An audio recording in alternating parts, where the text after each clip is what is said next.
गणोबा, राघोबा, गडावरची समधी कामं झाल्या ना? वयजी अरे असं नुसतं भय नाही असं काय बोलतायचं? देवीनं समध्यांमोर आख्यानामंदी त्या कोण आहे ती हे सांगितलं तवा धरणं काय बोलावं आणि काय करावं काय कळणं झालं हो. अरे त्या देवी आहेत ते भी पार्वती देवीचा अवतार. त्यासनी समज ठावच आहे आणि हातल्या लोकांवर त्यांचा किती जीव आहे. आता तुम्हीच सांगा जी, देव म्हणलं की आख्यान झालं का देवीसनी ठाव होणार त्या कोण आहेत आणि मग त्या कैलासामध्ये जाणार. म्हणजे खरंच देव जेजुरी सोडून जाणार होय आता? आता देव आणि देवीच्या मनात काय आहे आपण कसं सांगणार बाबा. चला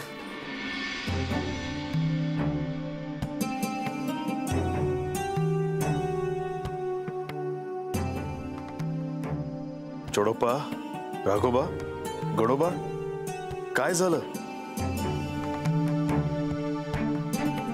देवा, देवी, आता तुम्हीच सांगा यासनी.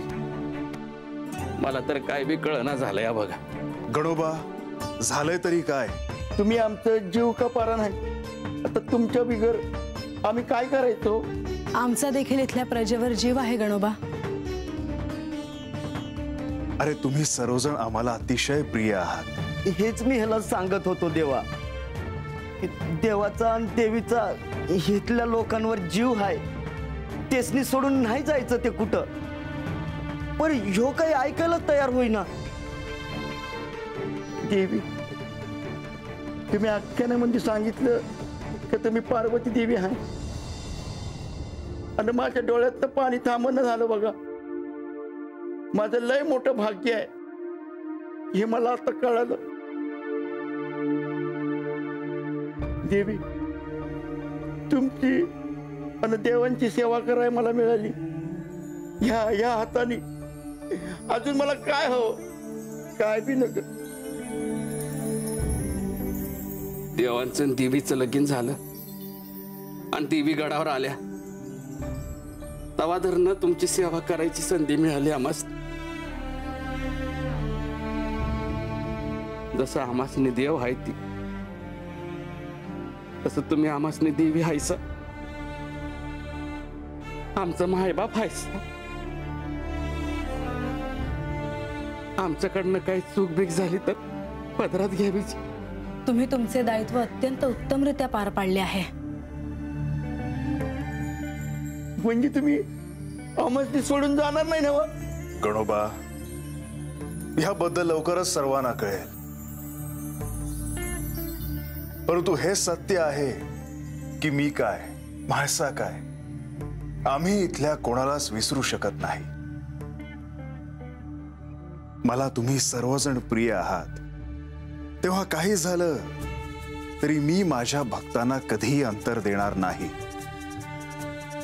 आता आम्ही अत्यंत महत्त्वाच्या कार्यासाठी निघालो आहोत. आम्ही परत आल्यावर आपण या विषयावर बोलूयात. चोडोपा, राघोबा, गणोबा, लवकरच तुम्हाला सर्व काही कळेल. शुभम भवतु.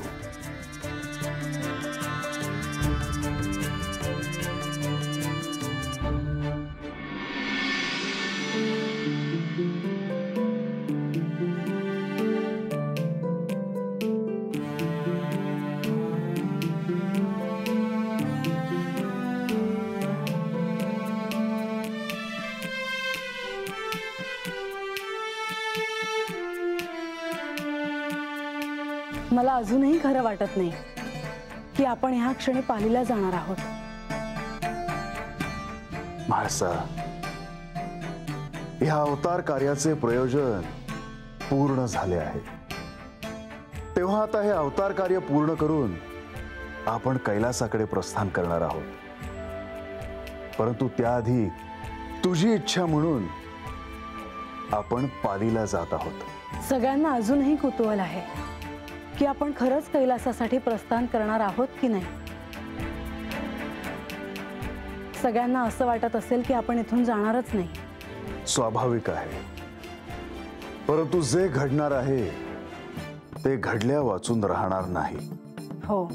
आणि म्हणून तू तुझ्या मनातील इच्छा माझ्याशी बोलून दाखवलीस आणि मी ती मान्य केली. आता पुन्हा नव्याने मी त्या स्थळाचा अनुभव घेईन. होय, याआधी आपण विवाहाच्या वेळेस त्या तिथे होतो, परंतु अर्थातच तेव्हाची परिस्थिती निराळी होती आणि आताची परिस्थिती निराळी आहे. निश्चितच. म्हाळसा, आपण आता निघूयात. हो.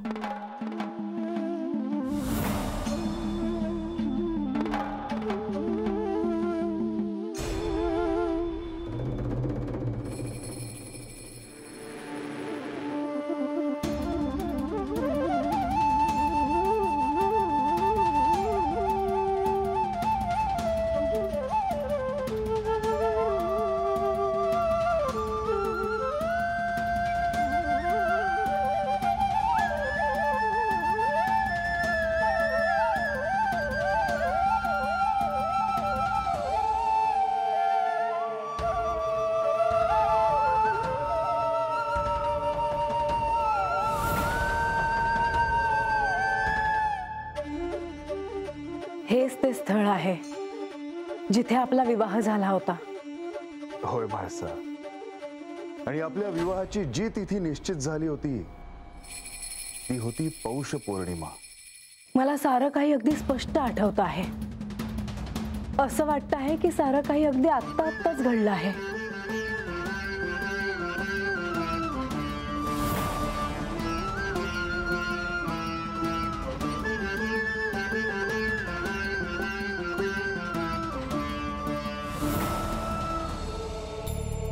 ज्या वेळेला आपली विवाह तिथी निश्चित झाली तेव्हा मला इतका आनंद झाला होता की नेवासेहून इथे येईपर्यंत मी अनेक स्वप्न पाहिली होती. केवळ तेव्हाच नाही तर अगदी त्या आधीपासून, जेव्हा मी जेजुरीत आले होते आणि आपली पहिली दृष्टादृष्ट झाली होती, तेव्हापासून मी आपल्या विवाहाचे स्वप्न पाहिले होते. आणि मी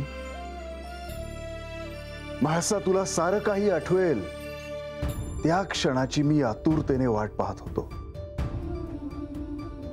परंतु म्हाळसा, हे असं घडायला बराच काळ लोटला. हो, माझ्याशी बोलता यावं म्हणून तुम्ही मला एक सुवर्ण दर्पण दिला होता.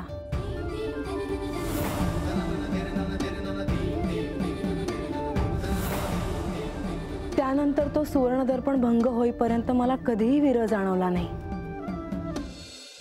पण एक दिवस तो भंग झाला. जेव्हा मी बानूकडे निघालो होतो. हो, सारं काही आठवतंय मला. बानूशी विवाह व्हावा म्हणून मी हे सारं केलं. तेव्हा मला त्याची कल्पना नव्हती. अगदी विवाहाच्या वेळी देखील तुम्ही बानूकडे गेला होतात. होय, कारण मी तिला तसं वचन दिलं होतं.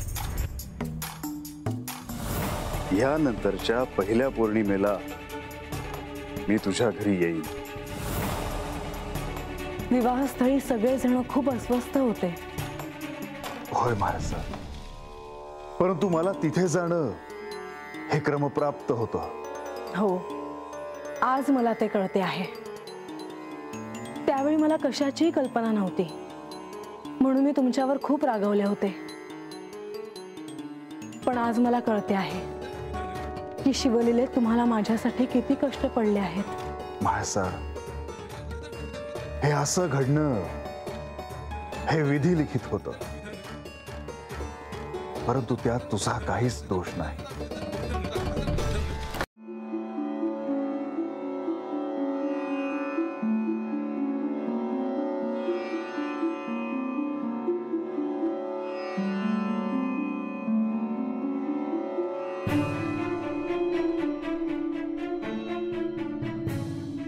काय बघता आहात तुम्ही?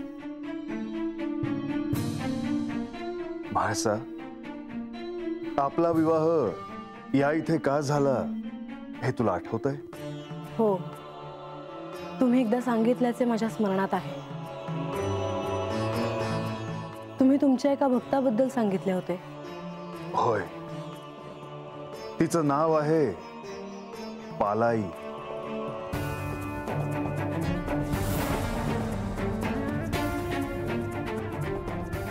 खंडोबा, ही भोळी बाबडी सेवा गोड मारून घे र बाबा. आणि तिच्या भक्तीवर प्रसन्न होऊन मी तिला दृष्टांत दिला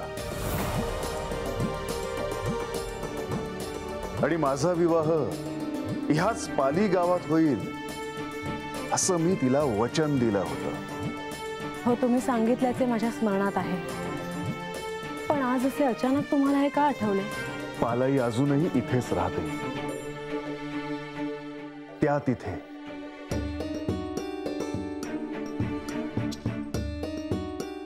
मला देखील तिला भेटायची इच्छा आहे. निश्चितच. पालाई, मी तुला भेटायला आलो आहे.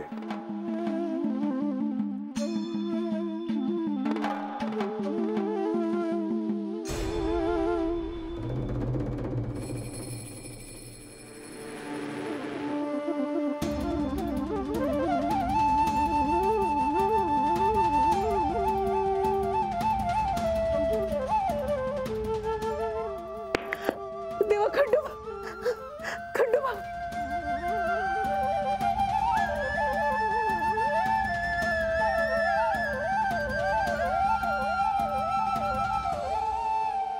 खंडोबा, माळसाई, साक्षात तुमचं दर्शन झालं बघा. असं नशीब थोर म्हणून तुमचं दर्शन झालं. तुझं दर्शन झालं तर झालं, पण माळसाईचं पण दर्शन झालं बघा. पालाई, तुझी नित्यनेमाने माझी भक्ती करतेस, मला तू जी हाक मारतेस ती मला निश्चितच जाणवते. तुझ्या भक्तीमुळे आमचा या गावात विवाह झाला. भाग्य आहे बघा माझं. देवाची कृपा झाली म्हणून हे झालं. देवानं मला सांगितलं तसं मी समज केलं.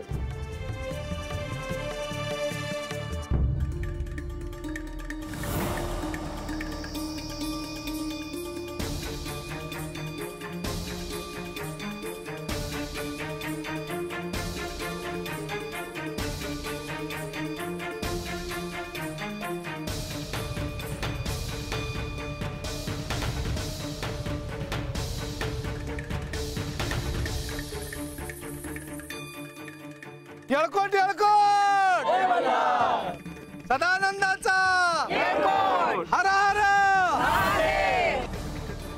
इथे जे द्वय शिवलिंग आहे त्यात माझा अखंड निवास असेल.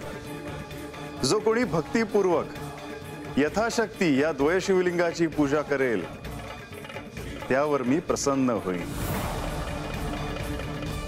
खंडोबराया, तवापासून आमच्या गावातल्या समद्यांवर तुझी कृपा आहे बघ.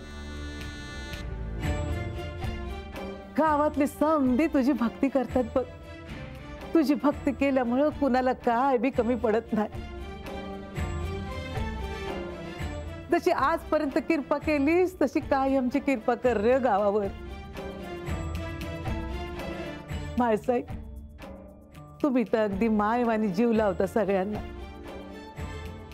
आमच्या समद्यांचं मायबापच हायसा बघा तुम्ही. पालाई, आमचे हे अवतार कार्य पूर्ण करून आम्ही आता कैलासात जाणार. तेव्हा त्याआधी ज्या स्थळी आमचा विवाह झाला होता त्या इथे आम्ही आलो आहोत.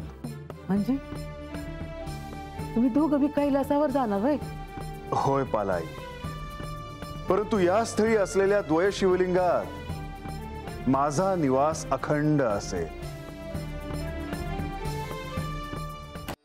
पण का देवा असं?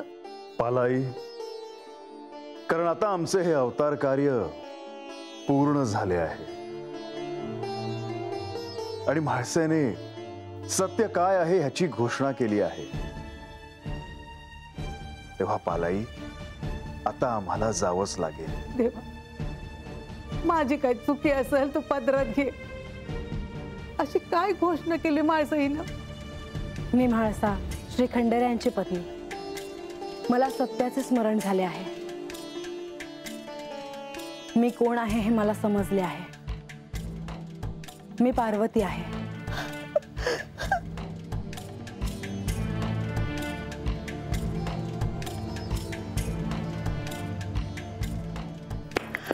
देवा, खंडोबा, खंडोबा.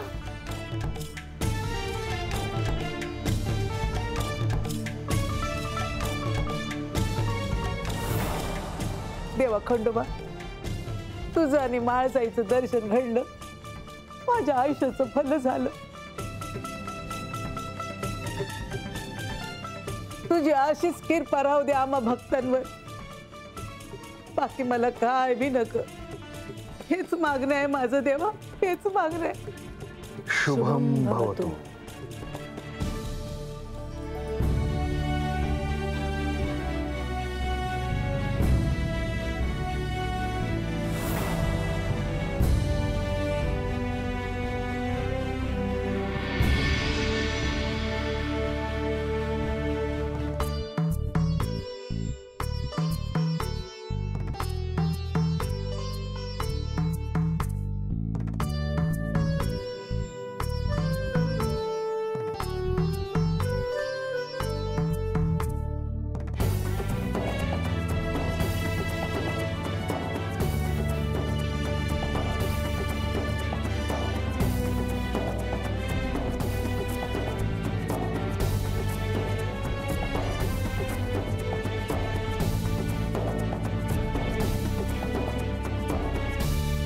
गणेश, मला तुमच्याशीच बोलायचं होतं.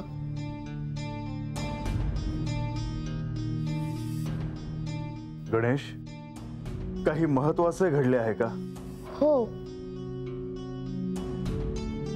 खरं तर मला सत्याचा साक्षात्कार झाला आहे अशी घोषणा केल्यानंतरच तू बानूशी महत्वाचं बोलण्यासाठी निघून गेलास. हो, होय. आणि त्यानंतर आपली भेट झालीच नाही. हो. त्यानंतर आपली भेट घडू शकली नाही. गणेश, तुला बानूशी काहीतरी महत्वाचे बोलायचे होते हे मी जाणलं. आणि तू म्हाळसेला हे देखील म्हणाला होतास की तू बानूला सहाय्य करणार आहेस. मी घोषणा करण्याआधीच तुझे तिला सहाय्य झाले आहे. गणेश, तू बानूला शक्तीस्थळावरची पवित्र माती आणायला सांगितली होतीस. तेही एक प्रकारचे सहाय्य होते. पण तरीही बानूला आत्मज्ञान काही प्राप्त झाले नाही. तुम्ही योग्य आहे तेच सांगत आहात, पण ह्यावेळी मी तिला सहाय्य नाही केले. तू बानूला सहाय्य केले नाहीस? मग तू काय सांगितलंयस बानूला? मी कोण आहे हे मी तिला सांगितले. म्हणजे गणेश, तू कोण आहेस हे बानूला ठाऊक आहे? हो, मी गणेश अर्थात श्री महादेव आणि माता पार्वती यांचा पुत्र गजानन आहे. हे आता तिला ठाऊक आहे.